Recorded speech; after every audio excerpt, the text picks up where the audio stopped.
Welcome to Ireb Resistance Radio, where we discuss the resistance work going on in Minnesota's 2nd Congressional District. Ireb is an indivisible group formed after the 2016 election in opposition to an executive that we feared was going to do grave damage to our country. As our fears have been proven out, so has our membership grown. We attract people from across the political spectrum, but make no mistake, we are united as a progressive force in Minnesota's politics. Join us on our Facebook page, search for the Indivisible Resistance of Eagan and Burnsville. All right. Well, welcome back to Ireb Podcast and Ireb Resistance Radio. We have another episode tonight, and with us is a local House candidate running in 56A, the Shakopee area. Hunter Savage Burnsville. Oh, I'm sorry, Savage Burnsville. Okay. I always get some part of it wrong. Hunter Cantrell, welcome, Hunter. How are you doing today? I'm doing really well, Mark. I'm doing really well. Thanks for having me. I appreciate it. So tell us a little bit more exactly what your area is. I've got, and I'm going to share a map here. So, because this is what I want. I want folks to kind of know, there we go. Let's hit that share. All right. There we go. You see the map there. So you're the 56A, which would be the right or the left side here of the green line. So it would be the left side here. Well, and I'm not even sure. I don't think this map is up to date, but so our district is Ola Savage, and no, it's fine. It's Ola Savage, and actually it was up to date. Never mind. But it's Ola Savage, and then it's northwest portion of Burnsville. Once you cross the county boundary between Scott County and Dakota County, is the portion of Burnsville that is north of 42, south of Highway 13, and west of 35.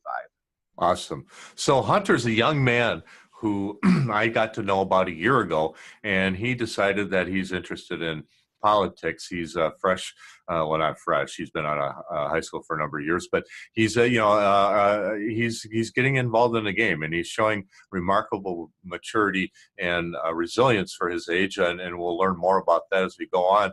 But Hunter, as a guest of Ireb, one of our traditions is that we ask, what made you get into politics? What was the thing that happened that stirred you to stand up and get involved? And I was wondering if you could give us an idea of what that was. I first began my political involvement during my senior year of high school, which was the fall of 2012 or 2012. So that was a pretty tumultuous time in politics across our country, and especially within the state of Minnesota. So as part of an assignment for my CIS government class, shout out to Mr. Franson, as government teacher I've had, we had to, if we were going to pass the class, we had to volunteer on at least one political campaign. And that's actually where I met my current campaign manager. And from there, who is? Names? Oh yeah, sorry. Shout out to Adam Arling too. He's an absolutely brilliant person. This campaign would not be the same without him, and I really owe him an incredible thanks for everything that he's done. Yeah. But he's such a hardworking individual too. But through that volunteer experience, I witnessed really what the power of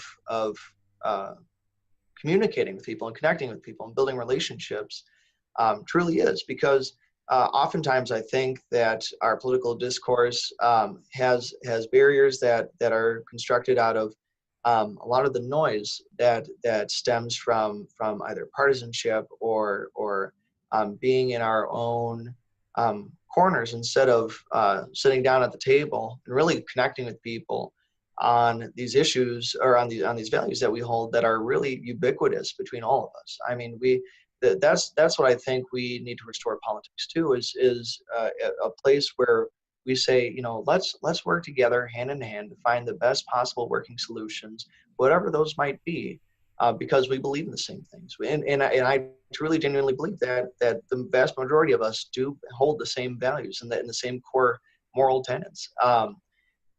But I didn't foresee myself running to serve in the State House of Representatives.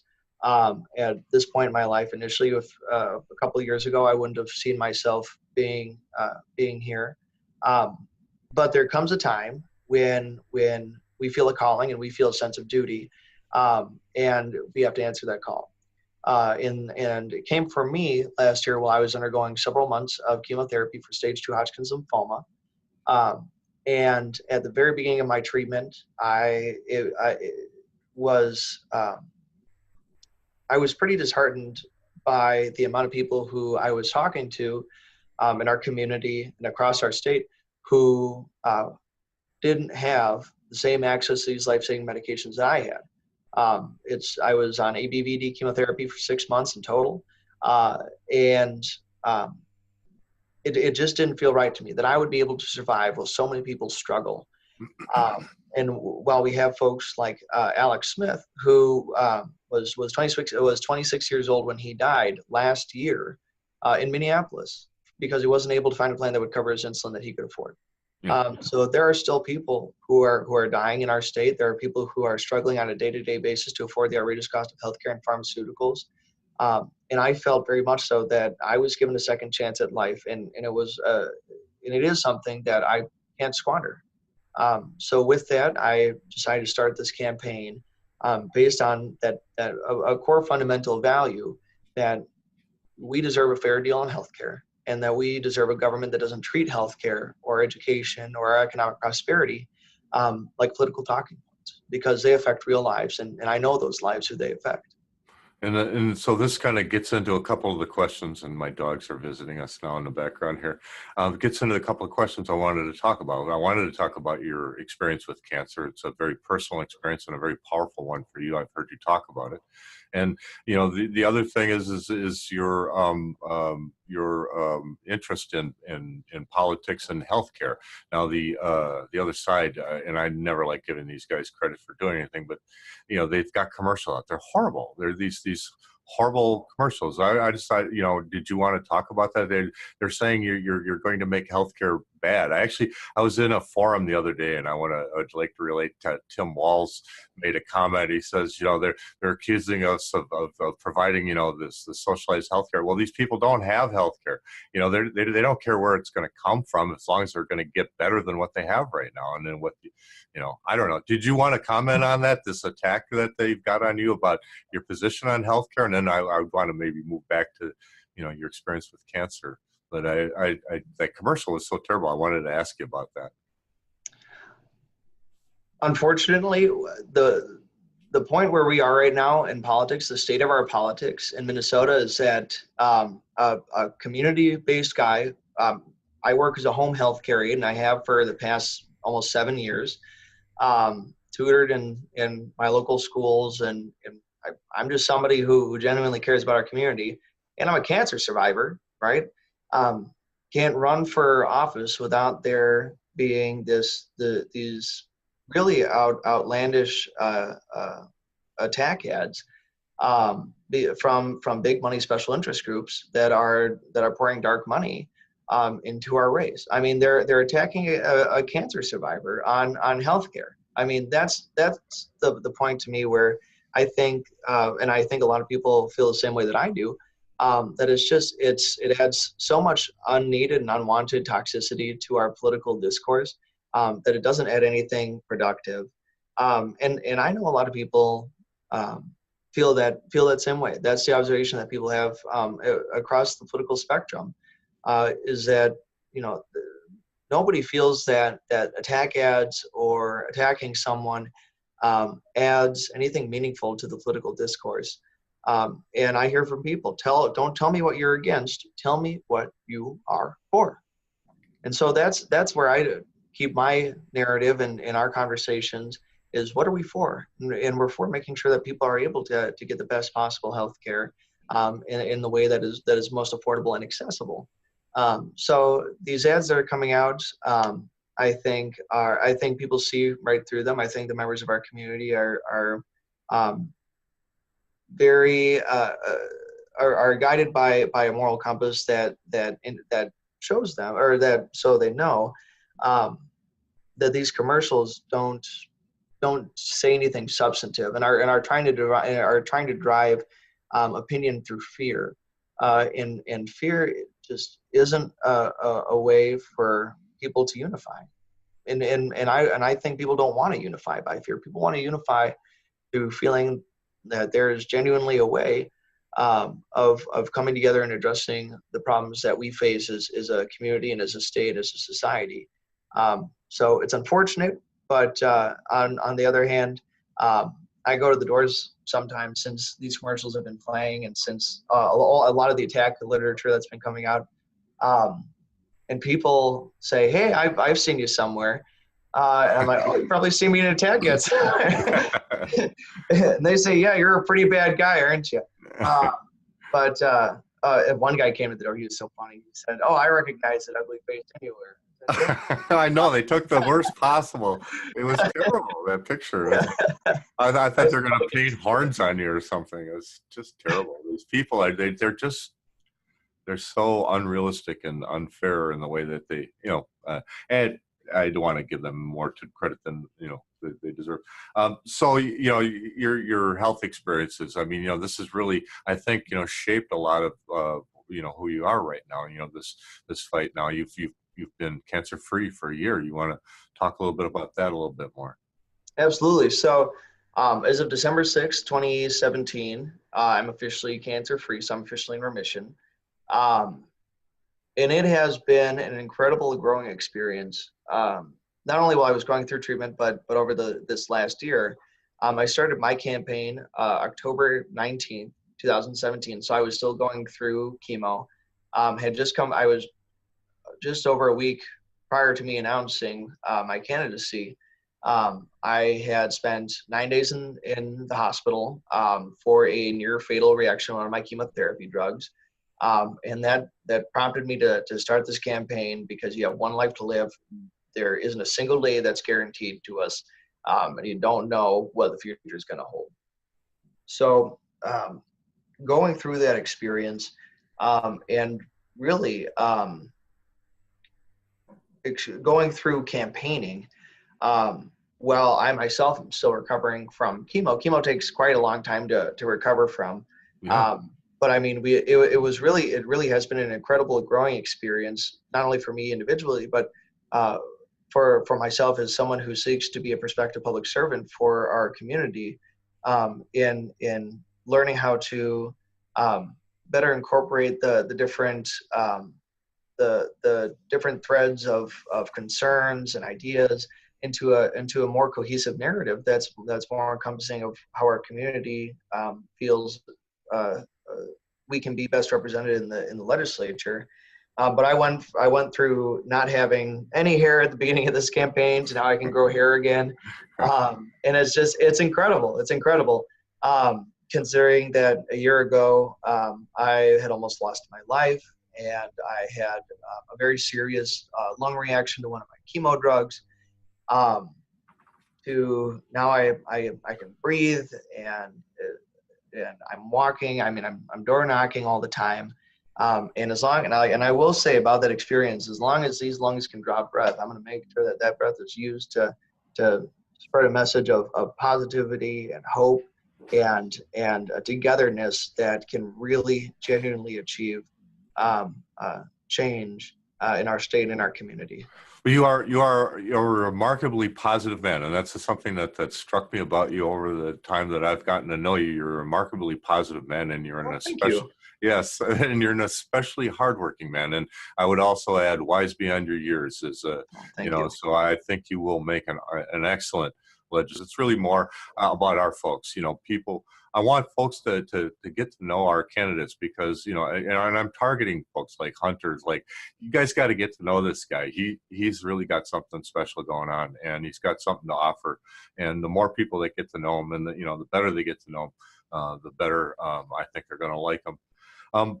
Moving on. So I want to stick on healthcare just a little bit. One of my particular personal issues is the opioid crisis. I lost my son to this epidemic, almost 6 years ago. He was 30 at the time, and so this is a personal issue for me, and it's something I noticed that you have strong opinions on as well, and I wanted to give you a little time to talk about that, if you wouldn't mind. The opioid crisis continues to be one of the most imminent public health crises and threats in the state of Minnesota. I have had friends who have unfortunately been victims of chemical dependency, who were addicted to opioids. And it's something that does not discriminate. Is something that can happen to anyone, because all of us um, have the physiology capable of causing chemical dependency to anything, but especially opioids, which were once proliferated as being really essentially hazard free. So when I have the reason I have a focus um, on addressing our state's opioid crisis is because too many Minnesotans continue to lose their lives, continue to suffer, and I'm so sorry to hear that your son passed away. Um, it's something that has touched my life and the lives of people who I love, and it's something that has touched the lives of a lot of people in my community. When the what I wanted to do, and I tried to capture this on my website, is I wanted my campaign's narrative to evolve with things that I were hearing from my community, so that I wouldn't just be going to the state legislature with my personal agenda. I would be going to the legislature with our community's agenda. And I've talked to a lot of people who unfortunately have also who have lost loved ones um, uh, to chemical dependency, or have loved ones who are experiencing or grappling with chemical dependency. So I think that one of the big priorities for our legislature needs to be to establish a way of learning more about addressing and ultimately stemming the epidemic of chemical dependency in our state, not only as it relates to opioids, but as it relates to chemical dependency in its entirety. Yeah, thank you. And it's an important issue. As you look at the numbers, the folks that are 115 people a day are disappearing from their families, and it was last year 40,000 people died just from the opioid epidemic, and if you took all overdose deaths together, it was over 70,000, which was more than who died in the entire Vietnam War. So it's and we're actually one of the things that would causes me to be concerned about it was some of the work that I've seen from our Congress and our president trying to exclude people with opioid addictions, and calling them pre-existing conditions, which would not allow them access to health care under new plans that they have for getting rid of Obamacare and replacing it with their versions. And so this has been a point of contention for me. So moving on, let's get off the healthcare a little bit. I mean, it's a big issue, and I think it's a number one issue for a lot of folks. But let's talk about some other things. So tax reform. You're interested in tax reform. I kind of caught my eye. I was kind of curious. What do you what is your interest there, and what do you think would be helpful? Mm-hmm. My interest around tax reform is a result of the different and many concerns that I've heard from working and retired folks in our community, who do not feel that our current tax structure in its current iteration provides the maximal economic prosperity and security for folks, and especially older folks who are retired, who are seeing their Social Security income being taxed in the state of Minnesota. This is something that is a big concern for a lot of people, to ensure that we have a tax structure that works for working and retired folks, and a tax structure that is equitable by nature, is something that I think is a cornerstone of a society that is structured financially and economically in such a way to maximize our citizens' prosperity, while also ensuring that we have all of our public needs, which are supported by our tax structure, addressed and financed. Okay. Yeah. It was just interesting because that's something that, the Republicans talk about, but what do they do when they get around to tax reform? They give $2 billion or $2 trillion in cuts to their, the top 1%, their donor friends, and the rest of us get nothing. Um, Education. So one of the other points that I saw on your website that grabbed my eye was, loan forgiveness. Now we're all talking about maybe extending education, and one of the things I've heard people say is, back when we established our Department of Education, 12 years was good enough. Now people need a little bit more. What are your plans? How do you think we're gonna get people producing in the 21st century? The approach that we must have is as a society and as a state to education uh, is multifaceted. In so what I seek to do is establish um, comprehensive ways in which we can equip everyone from an early age with the tools that they need in order to not only participate meaningfully in our economy, but to succeed financially and academically. So one of the things that I'm a huge proponent of is investing in technical educational skills training in our high schools. So making sure that those resource streams are available. So students who either don't feel that college might be right for them right away after high school, or don't think that college is ever going to be right for them. Kenny Mertz from high school and Burnsville High School has a pathways program. I know that Prior Lake High School has a program as well to equip kids with or with skills like becoming a certified nursing assistant. Um, uh, I think there's an EMT class this coming year at Burnsville High School. Um, Things like or curricula like those that equip kids with or our young adults with the skills necessary to support themselves, support our society. I mean, kids, if kids could come out of high school with a welder certificate, make 60 grand a year and not have to worry about affording the cost of that training, then that would be absolutely phenomenal. I mean, our state has a shortage of folks who are qualified and trained to engage in our vocational technical education or educationally skilled workforce. But referencing what you said about loan forgiveness, one of the proposals that I'm curious about, that I'm interested in pursuing, is making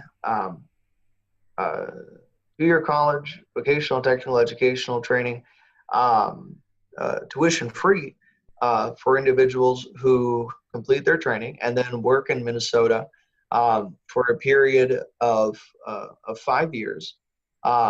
And once that period is fulfilled, then there is no burden of debt. They have an education, at least a basis for their education, and then they can either go somewhere else or then they can go back to school. But ultimately, in the long run, it would achieve a couple different things. It would help to shave a little bit off the cost of education, and it would help to ensure that there is this workforce available in Minnesota to help build and enforce or reinforce our infrastructure, and ensure that our economy continues to grow in our state. So I think that it is something that is a sensible idea for not only ensuring that folks are able to get at least a basis or a foundation for their education, whatever they may pursue after that, or if that's the ultimate level of education that they complete. But it would be, I think, essential for ensuring that Minnesota as a state is able to prosper economically. I think it's a great idea. We really got to start working out of the box. We've got a great generation of educated people there that we need to just release and get, let their full power come to bear in our economy, and we'll see some great things. Well, we're kind of getting a little closer to the end, and I just wanted to touch on real quick, some of your thoughts on rehabilitating criminals and, as you, Mm-hmm. prison reform. And as we talk about that, I think what I'm going to do is I'm going to share your website, and let me pull that up right here. I got Hunter Cantrell. Share that. There we go. That's your website, huntercantrell.com. And so, Mm-hmm. why don't you give us a little talk about your position? We had kind of talked about this previously, and I'm interested in some of the thoughts that you have around this. When we think about what is the motivation and the desired result from our laws and our criminal justice system, and ultimately how do we achieve and maximize safety for our communities, one aspect that has been undervalued in our approach to criminal justice is the idea that most individuals who do find themselves on the wrong side of the law pose a greater threat to our safety as a community and as a society if they are prohibited from ever reintegrating into our society. And from that idea, what I would like to seek is for those criminals who, or individuals who have found themselves on the wrong side of the law, within, of course, the realm of our social mores pertaining to whatever crimes they may have committed. And so I speak about, in particular, individuals who have been convicted of nonviolent, low-level controlled substance possession crimes, pursuing more an approach of rehabilitating individuals who do not necessarily pose a threat to our common safety, while also ensuring that our laws are enforced. But going back to what I said, maximizing our ultimate end goal, which is to reduce crime. So if folks are able to reintegrate into society, if they're able to participate meaningfully in the economy and have a place to live, we know that they are significantly less likely to reoffend. They are significantly less likely, especially if we integrate controlled substance counseling into this approach. We know that ultimately we are going to have a group of people who currently are unable to participate in the workforce, who will be able to work in our industries who need workers. I mean, we are looking for workers, and they will be able to support themselves without having to resort to criminal means in order to generate revenue to support themselves. So what I seek is within the sensibilities that we share, is a way to address criminal justice from a standpoint that there is a more socially beneficial result to rehabilitating individuals who find themselves on the wrong side of the law for a certain set of crimes, rather than permanently excluding them from integration into our society. So that's a little bit of my thoughts on the issue. Well, I like that. I like all your positions. Very well thought out for a young man. Thank you. You've given a lot of time and work into this. So as we're getting ready to close out, I'm going to give you the last couple of minutes to wrap up. Why do people need to vote for you, and why are you the important candidate in this race? And then we'll finish up with a little bit of harmonica music, and we'll be out of here. Why don't you give us that? I seek to earn the votes in support of people in my community because for far too long have we, as a society, felt isolated from the policy decisions and the policymakers who are supposed to be serving us. We need and deserve a more responsive form of government in our state that truly works alongside us, not over us. So I'm ready to work in the trenches with you every single day to ensure that we do have a Minnesota where working and retired people get a fair shake, and where we can ultimately address whatever problems are affecting our community and our society, not from a Democrat standpoint or a Republican standpoint, but from the standpoint of what is, in the eyes of our community, the best possible solution. That comes from working together. That comes from responsive government. So as someone who's lived in my community for almost 16 years now, it would be an absolute sincere honor to continue to work alongside you in the capacity of your public servant as your state representative. And I humbly ask for your support now through November 6th. Well, thank you very much, Hunter, and I hope we can have you back real soon, and I hope we can talk about your victory celebration the next time I see you. So thank you for coming on, and I'm going to close this out with a little bit of harmony.